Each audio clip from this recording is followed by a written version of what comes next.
Goeiemôre, goeiemôre. Wat 'n lieflike dag. Maar as die son sy lyf heeltemal uitsteek, sing ons weer 'n ander liedjie. Julle, dis warm, baie warm.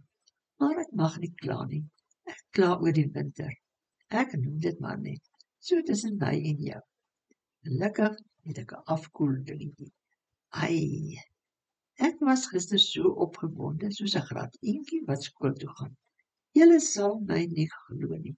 Ek het gister 2 kratte perskes gekoop. Wat 'n blye dag. Verlede jaar kon ek nie 1 perske inlê, konfyt of bladjam kook nie.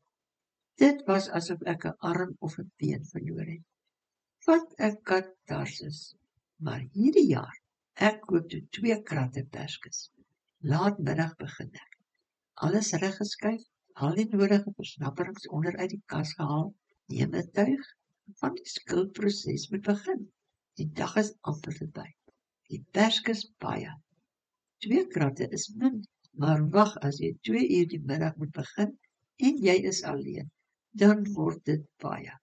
Jy skil en weeg. Ag nee, dis nou eers 3 kilogram. Jy skil en weeg. Nee, dis nou eers 4,2 kilogram. Dan skil en jy maar weer.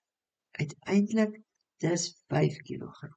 So nou en dan trek ek maar die ouma boks nader. Maar laat ek nou eers vertel. Ek dink die perskes het vlooie opgehad. Julle lag. Pragtig, sê ek julle.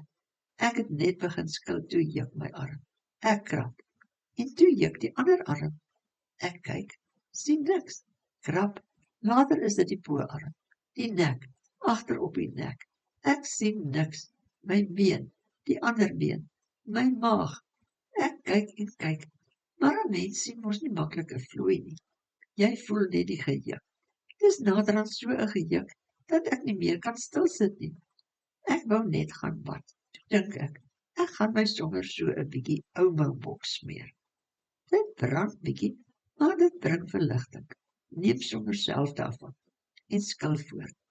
Ek sal die man môre met bel en vir hom vertel van die vlooie. Dis nie goed nie. Maar nou ja, die helfte van my perskes is bewerk. 1 kooksel bladjam en 'n paar ingelegde bottels perskes. Nou kan ek 2025 maklik ingaan met al my arms en bene. Nou ja, ek kan ook nie die hele oggend hier sit en stories vertel nie. Die dag moet begin.